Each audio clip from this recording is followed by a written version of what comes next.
Ce faisceau d'éléments est la preuve éloquente que la complicité d'assassinat est constituée à l'égard du colonel Moussa Kébourou Kamara. Parce qu'il est acquis au débat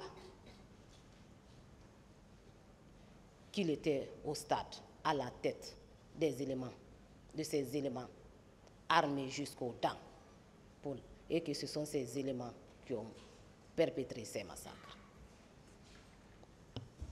Sur les enlèvements et séquestrations, il est acquis au débat que des manifestants avaient été enlevés et conduits aux services spéciaux où ils ont été séquestrés, subir des traitements cruels et inhumains. Il est également acquis au débat qu'il y avait 2 conteneurs aux services spéciaux où les manifestants avaient été jetés pour être enfermés, et ce pendant plusieurs jours.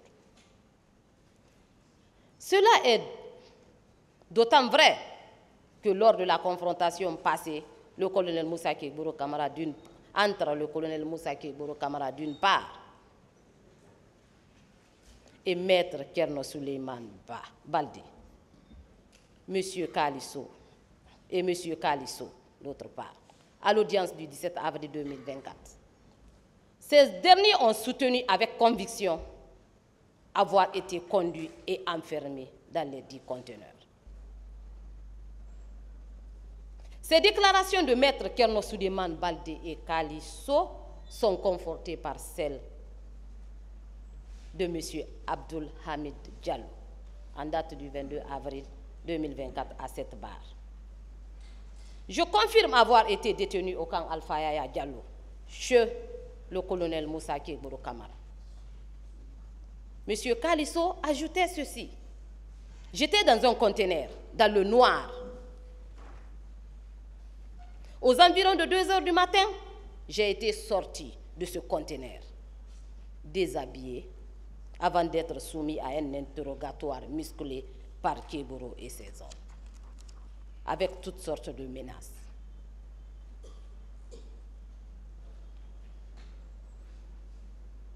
Et Kébourou déclarait en s'adressant à nous: vous allez périr ici.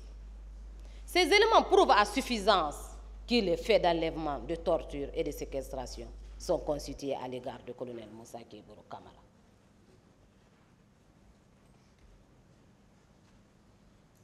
Sur la complicité de coups et blessures volontaires, il est évident que le colonel Moussa Kébourou Kamara a dirigé un contingent de gendarmes et de bérets rouges au stade du 28 septembre 2009.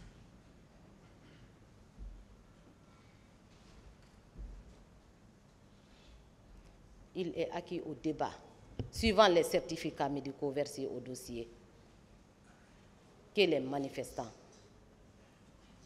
avaient été matés au stade. En plus de ces certificats, il y a des témoignages concordants qui attestent ces coups. Parmi ces témoignages, il y a celui de Mme Fatou Sike Kamara, directrice de CHU de Donka, au moment des faits, qui a déclaré ceci: les services d'urgence de l'hôpital Donka ressemblaient ce jour-là à une boucherie.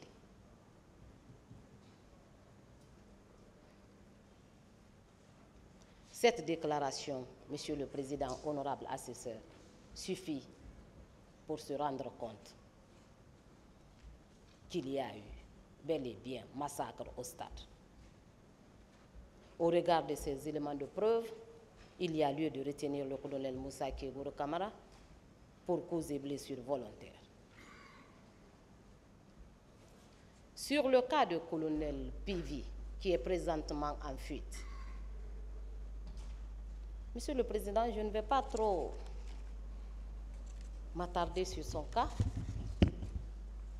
Cet accusé d'abord est poursuivi pour assassinat, enlèvement et séquestration, complicité de coups et blessures, pillage de marchandises, de biens mobiliers, d'incendie, de magasins, de conteneurs et leur contenu, vol à main armée de téléphones et de numéraires.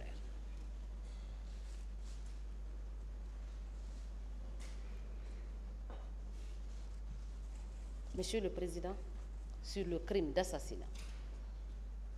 Il est acquis au débat que le 28 septembre 2009, le colonel Pivi, à la tête d'un contingent, était dans les rues de Conakry.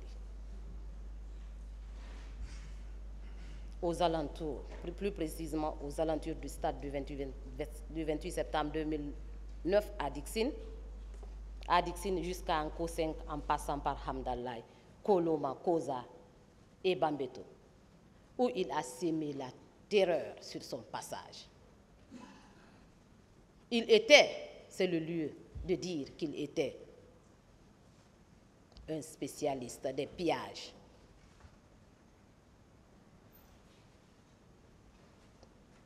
Monsieur le Président, cette infraction d'assassinat est prouvée à l'égard du colonel Claude Pivi par des photos choquantes, produites au débat et contradictoirement discutées devant vous. Monsieur le Président, j'ai également pris la peine de venir avec ces images pour vous dire combien de fois le colonel Claude Pivi a sévi.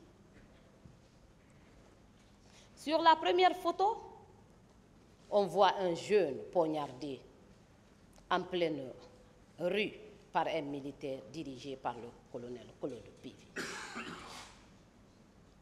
Cette photo a été produite au débat. Et je pense que c'est à cause de cette photo que le colonel Pivi a pris la fuite, sachant bien qu'il n'y avait pas d'échappatoire pour lui. Permettez-moi, Monsieur le Président, avec votre permission, de lire le commentaire qui a été fait par le journaliste qui a pris la peine de prendre ces photos.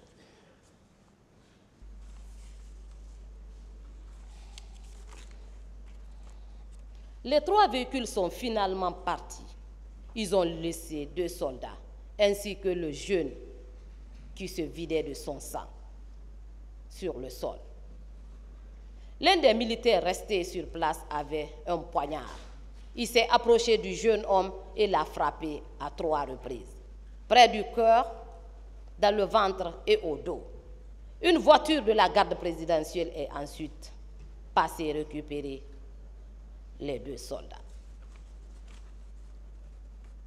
Après leur départ, je suis descendu près du jeune homme qui venait d'être poignardé. Il ne bougeait plus. Je suis sûr qu'il était mort. La Croix-Rouge est venue le chercher 1 heure plus tard. Monsieur le Président, sur cette photo, on voit le colonel Pivi arrêté en position de combat, prêt à en découdre avec les manifestants. Prêt à en découdre avec la population civile sans défense. Prêt à en découdre avec des gens sans défense. Monsieur le Président, à travers cette photo, à travers cette preuve, je vous prie très humblement de le retenir dans les liens de la culpabilité d'assassinat. Parce que cette pièce est une pièce du dossier. Cette pièce a été produite au débat et contradictoirement discutée devant vous. Sur le pillage de marchandises et de biens mobiliers, de vol à main armée. Cette infraction est prévue et punie par les articles 514 du Code pénal qui dispose: tout pillage, tout dégât de denrées ou marchandises, effet, propriété mobilière, commis en réunion ou en bande et à force ouverte, est puni de la réclusion criminelle de 10 à 20 ans.